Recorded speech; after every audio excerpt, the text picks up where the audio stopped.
Hi, this is Gordon Patterson. I thought I'd try to do a little bit of a review for you for the exam that's coming up.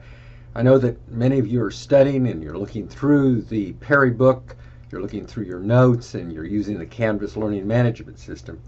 But if you take a few minutes with me right now, let's walk through some of the terms and study questions that I gave you on the study guide. You'll also find a copy of that on the Canvas materials. And I think that will be a good way for you to begin studying. If you notice in the study guide, I've identified for each chapter a handful of terms. And what will happen on the exam is I'll probably give you both definitions and then ask you to come up with the term or the individual of the event, or I'll give you the term and you'll come up with the definition. That's pretty standard format. As I told you, there'll be 20 of those questions, and then you'll have a choice from a handful, 3 essay questions. You'll answer 2 questions, and that'll make up about 60% of the test. Let's talk about content for a moment. This semester, we've been really thinking about what it means to be a modern, what it means to be a man and a woman in the 21st century. And the underlying argument of this course is that in some sense, the modern mind was shaped in events that took place between roughly 1450 and the present. And we've looked at the Renaissance, the Reformation, the Age of Discovery, the Scientific Revolution, and most recently the Enlightenment, all as events or periods which contributed to the making of the modern mind. Now, when we look at the Renaissance, you might just think about the questions that I asked. When did the idea of the Renaissance begin? Where did it originate? What's the time frame? All of that's an attempt to create, a sense of place, time, and location for you. But what the Renaissance represented, as you remember, is a rebirth. And I think that's critical to our understanding the Renaissance. That individuals began to think about the past in a different way. And they chose to privilege the past of the ancient world, the Greeks and the Romans, over the present. And they sought to emulate that. Now, what's significant in that is a new sense of history, that history is important. And in one of the figures that we studied, we saw the application of that idea of the importance of the past in Machiavelli's The Prince. Machiavelli makes it very clear that he believes, and this is a quotation from him, that a real knowledge of history has a transformative role in shaping the state and the making of the modern prince. In the Reformation, which we took up in chapter 14, we encounter a group of individuals who we call Protestants, but who were in fact in their own way, again, looking to the past. Martin Luther, Calvin, and the others that led the Reformation movement sought to return to what they took to be the core premises of Christianity. They looked to find in the beginning of Christianity what had been lost in the development of the medieval church. Again, an element of the modern appears in that Luther argues that no institution, no act by an individual, good work, none of those things could save you, but it was by the individual's justification by faith, by the individual's recognition of his or her responsibility to read Scripture and interpret it, and that each of us was, in fact, a priesthood which we belong to. All of those things were present there.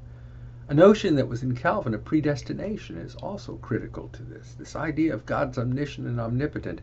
Can God then know, and can we act in the world with some sense of our own ability to judge and shape our fates? In chapter 15, we looked at this expansion of Europe. And here we shifted our focus slightly away from the intellectual towards the experiential. The opening up of the ocean sea opened up possibilities of new peoples and new experiences which were to shape and change the European mind. Figures like Prince Henry the Navigator, Bartholomew Diaz, Vasco da Gama, all made their way down the coast of Africa, seeking for a way to the Orient. And at home in Europe, the economy was transformed. The open field system of commons and village greens, the medieval notion of a copyhold, was transformed into leaseholds, and literally individuals became wage earners. The word we use today, hired hands, becomes a way in which Europeans found their lives being organized. A new system of economics is developed called capitalism. Capitalism which depends on the free market and competition, the principles of supply and demand to make the economy. In chapter 16, we examine the development of political organizations. And there I emphasized the transformations in 3 of the European countries. In Spain, which initially had a jump ahead of the other European states, but then flagged and failed and fell behind. France and England, those 3 we looked at. Most importantly, and I counsel you to go and look again at those sources, we talked about a political theorist, Thomas Hobbes, who offered another examination of the past. Hobbes is central to our story. He disputes the divine right of kings and makes the state a logical deduction, which is based upon what he calls a social contract. Look at that source that we read with some care. I think it will pay benefits to you. We talked about in the next chapter, the scientific revolution, some of the things that altered the Europeans' conception of their place in the cosmos. You remember what cosmos and cosmology means. I talked about that in lecture. The juxtaposition of the Aristotelian, Ptolemaic system. Look at the terms that I gave you there. The reintroduction of a Neoplatonic conception.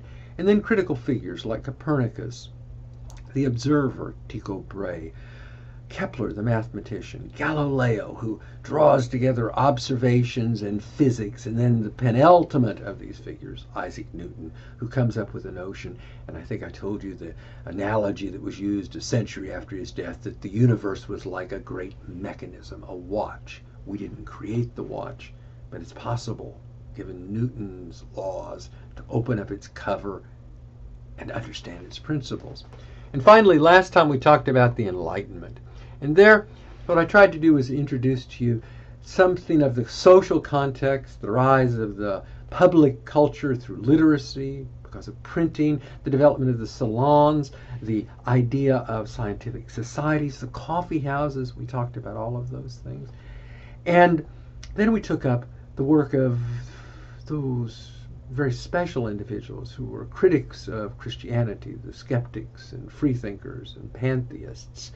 And finally, we talked about Voltaire and Alexander Pope.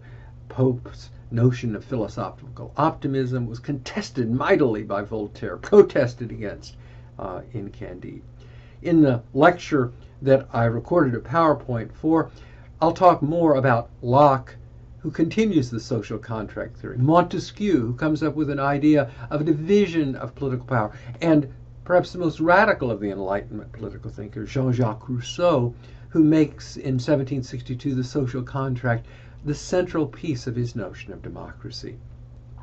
All these things are certainly discussed at length in Perry. I've covered them in my lectures.